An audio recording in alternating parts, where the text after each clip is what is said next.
রোজ রোজ তেল মশলা দিয়ে নাস্তা খেয়ে কি বিরক্ত হয়ে গিয়েছেন? তাহলে আপনার জন্য আজকের এই রেসিপিটা একদম ইজি। মাত্র 2টি উপকরণ দিয়ে এই সহজ নাস্তার রেসিপিটি আপনিও বানিয়ে নিতে পারেন। তো চলুন শুরু করা যাক। প্রথমে আমি এখানে একটা বড় বাটিতে 1.5 কাপ সুজি নিয়েছি। আপনারা চাইলে কম বেশি নিতে পারেন। আমি আমার অনুযায়ী 1.5 কাপ সুজি নিয়েছি। এরপর এখানে আমি দিয়ে দিব গরম করা জাল করা ঠান্ডা গরুর দুধ দিয়ে দিলাম 1 কাপ বড়। তারপরে এটাকে ভালোভাবে সুজি আর দুধের মিশ্রণে একসাথে ভালোভাবে মিশিয়ে নিব। ভালোভাবে মেশাতে হবে যেন দুধটা আর সুজিটা ভালোভাবে একদম মিক্সড হয়, যেন কোনো দলা পাকিয়ে না থাকে। ভালোভাবে এভাবে ম্যাশ করতে হবে। আর যারা চিনি খান না তারা অবশ্যই এটা চিনি ছাড়া বানাতে পারেন, আর যারা মিষ্টি পছন্দ তারা মিষ্টি দিয়েও বানাতে পারেন। তো মাত্র 2টি উপকরণ দিয়ে নাস্তাটি সন্ধ্যা কিংবা দুপুরের টিফিনে আপনিও বানিয়ে নিতে পারেন। এভাবে মিশিয়ে আমি আধা ঘন্টার জন্য রেস্টে রেখে দিব। এরপর আমি আরেকটা বাটি নিলাম, নিয়ে আমি এখানে একটা ডিম ভেঙে নিব। নর্মাল টেম্পারেচার ডিম, ফ্রিজে থাকা ডিম সাথে সাথে ইউজ করা যাবে না। যদি আপনার ফ্রিজে ডিম থাকে তাহলে আধা ঘন্টা আগে নামিয়ে ফেলবেন। তো আমি 1.5 কাপ সুজিতে এখানে আমি একটা ডিম দিয়ে বানাবো। আপনারা চাইলে এখানে 2টো ডিমও দিতে পারেন। তারপরে এখন আমি 2 থেকে 3 চামচ চিনি দিয়ে দিব। চিনি দিয়ে এবার আমি ভালোভাবে এটাকে হাতে এই চামচ দিয়ে ভালোভাবে বিট করে নিব, ভালোভাবে ফেটিয়ে নিব। যদি আপনার কাছে ইলেকট্রিক বিট থাকে, বিটার মেশিন থাকে, অবশ্যই সেটা দিয়ে বিট করে নিতে পারেন। আমার যেহেতু নেই তাই আমি এটা চামচ দিয়ে ভালোভাবে ডিমটা ফেটিয়ে নিচ্ছি।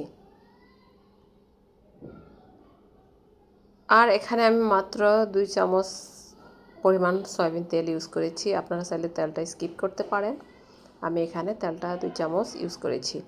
এবার আমি আবারও ভালোভাবে ফেটিয়ে নিব যতক্ষণ না পর্যন্ত তেল চিনি ভালোভাবে ম্যাশ হয়, ততক্ষণ পর্যন্ত আমি এটাকে ভালোভাবে ফেটিয়ে নিব। তো এরকম নাস্তা যদি না খেয়ে থাকেন অবশ্যই আপনার জন্য আজকের এই রেসিপিটা। যারা যারা আমার ভিডিও দেখছেন অথচ একটা লাইক দেননি, অবশ্যই একটা লাইক দিয়ে ভিডিওটা কন্টিনিউ করবেন এবং আমার চ্যানেলটি সাবস্ক্রাইব করে অল নোটিফিকেশনটি বাজিয়ে দিবেন, যেন আমি নিত্য নতুন রেসিপি ভিডিও আপলোড করলে আপনার কাছে নোটিফিকেশন পৌঁছে যায়। তো দেখুন বেশ অনেকক্ষণ লাগে এটাকে ভালোভাবে ফেটিয়ে নিতে হবে যেন কোনো লাম্পস না থাকে। সেই জন্য, আর সাথে তো চিনি আছে, চিনিটা যেন ভালোভাবে গলে, সেই জন্য এটাকে ভালোভাবে বিট করতে হবে। আমার ভিডিওগুলো কে কোথা থেকে দেখেন অবশ্যই কমেন্টে জানাবেন। আমার ভিডিওগুলো কেমন হয় তা অবশ্যই সুন্দর গঠনমূলক কমেন্টের মাধ্যমে অবশ্যই জানাবেন। তো আমার এখানে ডিমটা ফেটানো শেষ। এরপর আমি ওই যে 30 মিনিট পর ফিরে চলে আসলাম। দেখুন একদম ফুলে টইটুম্বর হয়ে গিয়েছে, যেই সুজিটা একদম ফুলে গিয়েছে, নরম সফট হয়ে গিয়েছে। এবার আমি আবারও একটু ভালোভাবে নেড়েচেড়ে দেখছি যে না পাতলা ব্যাটার হয় না, এটা একদম যেই তরল দুধটা দিয়েছি এটা খেয়ে একদম ফুলে গিয়েছে সুজিটা। এরপর আমি এটাকে আবারও ভালোভাবে বেশ কিছুক্ষণ নেড়েচেড়ে নিব। দেখুন এভাবে ভালোভাবে নাড়াচাড়ার উপরে রাখলে হয় কি এটা ভালোভাবে স্মুথ হয়, এই পিঠাটা স্মুথ হয়, সেই জন্য ভালোভাবে এটাকে নেড়ে চেড়ে নিতে হবে। যত বেশি এটা চামচ দিয়ে নাড়া যায় তত বেশি সফট হবে। তো এইভাবে আমি ভালোভাবে যতক্ষণ না পর্যন্ত এটা সফট হচ্ছে ততক্ষণ পর্যন্ত আমি এটাকে নেড়ে চেড়ে নিচ্ছি। তারপর আমার শেষ, এটাকে ভালোভাবে চামচ দিয়ে নাড়াচাড়া। এরপর আমি এখানে সেই ফেটানো ডিমটা এখানে দিয়ে দিলাম। সবাই মনোযোগ সহকারে ভিডিওটা ধৈর্য সহকারে অবশ্যই দেখবেন, স্কিপ করবেন না। যদি স্কিপ করেন অবশ্যই কোনো অংশ মিস করে যাবেন। তো দেখুন এই যে এবার ডিমটা দিয়েও ভালোভাবে এটাকে ফেটিয়ে নিতে হবে, মিশ্রণটা যেন ভালোভাবে ফেটানো হয়। এরপর আমি এখানে দিয়ে দিলাম কি লবণ স্বাদ অনুযায়ী। তখন লবণ দেইনি, আমি এখন একটু লবণ দিয়ে দিলাম। লবণ তো অবশ্যই দিতে হবে। আর এখানে আপনারা চিনি তেল দুইটাই স্কিপ করতে পারেন, চিনি তেল ছাড়াও এই নাস্তাটা তৈরি করতে পারেন। এরপর দেখুন আমি ভালোভাবে আবারও নেড়ে চেড়ে নিচ্ছি। তারপরে এখানে আমি একটু দিয়ে দিলাম ভ্যানিলা এসেন্স, যেহেতু এখানে ডিম দিয়েছি, ডিমের কাঁচা একটা স্মেল থাকবে, সেই জন্য আমি ভ্যানিলা এসেন্সটা দিয়েছি। আপনারা চাইলে এখানে এলাচের গুঁড়ো ইউজ করতে পারেন। তো দেখুন এটা দেওয়ার পরে আমি আবারও ভালোভাবে নেড়ে চেড়ে দিচ্ছি। নেড়ে চেড়ে নিতে হবে যেন ভালোভাবে ভ্যানিলা এসেন্সটা মিক্স হয়। তো যত সম্ভব পারেন এটা ভালোভাবে নেড়ে চেড়ে নেবেন, চামচ দিয়ে ভালোভাবে ফেটিয়ে নেবেন। অবশ্যই সুন্দর সফট একটা নাস্তা হবে। তারপর হচ্ছে এখানে আমি ফাইনালি এখানে দিয়ে দিলাম 1 চামচ বেকিং পাউডার। বেকিং পাউডারটা একদম লাস্ট পর্যায়ে দিতে হবে, মানে বানানোর 2 থেকে 3 মিনিট আগে বা 1 মিনিট আগে দিলেও চলবে। এবার আমি বেকিং পাউডারটা দিয়ে ভালোভাবে নেড়ে চেড়ে নিচ্ছি আবারও। এটা যত নাড়া যায়, ওই যে বারবার বললাম, ততই সুন্দর হয়, সফট হয়। আর দেখুন ব্যাটারের ঘনত্বটা ঠিক এইরকম রাখলেই চলবে। এরপর আমি ব্যাটারটা একটা সাইডে নিয়ে আমি এই 2টা বাটিতে একটু তেল মাখিয়ে নিব, একটু হালকা সয়াবিন তেল মাখিয়ে নিব যেন এই নাস্তাগুলো উঠতে খুবই সহজ হয়, লেগে না যায়, সেই জন্য এখানে একটু তেল ইউজ করা। তো আমি 2টা বাটিতে করে বানিয়েছি।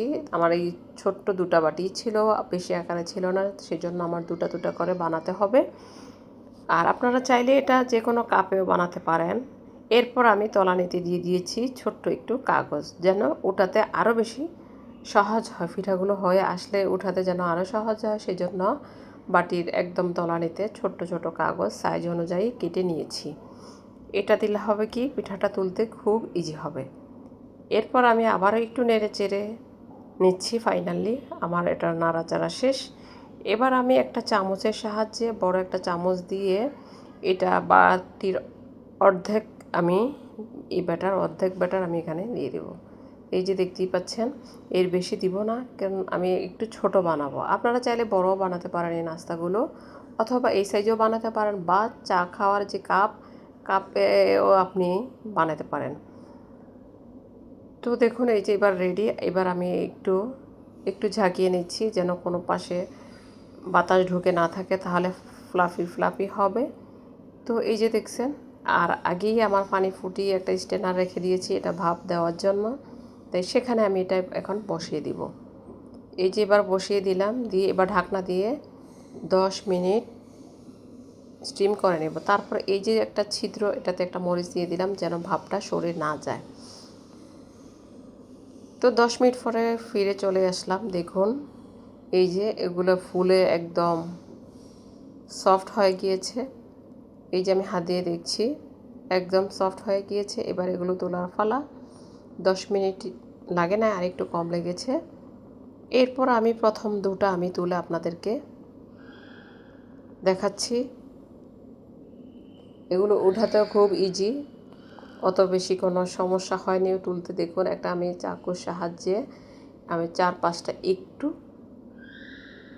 ছাড়িয়ে নিচ্ছি, কারণ এটা যদি আধা ঘন্টা রাখা হয় তাহলে সুন্দরভাবে উঠে যাবে। দেখুন খুব সুন্দরভাবে, একমাত্র তেল মাখাতে খুব সুন্দরভাবে উঠে গেছে। আর ওই যে কাগজটা, সেই কাগজটা আমি জুড়ানোর পরে তারপর তুলে নেব।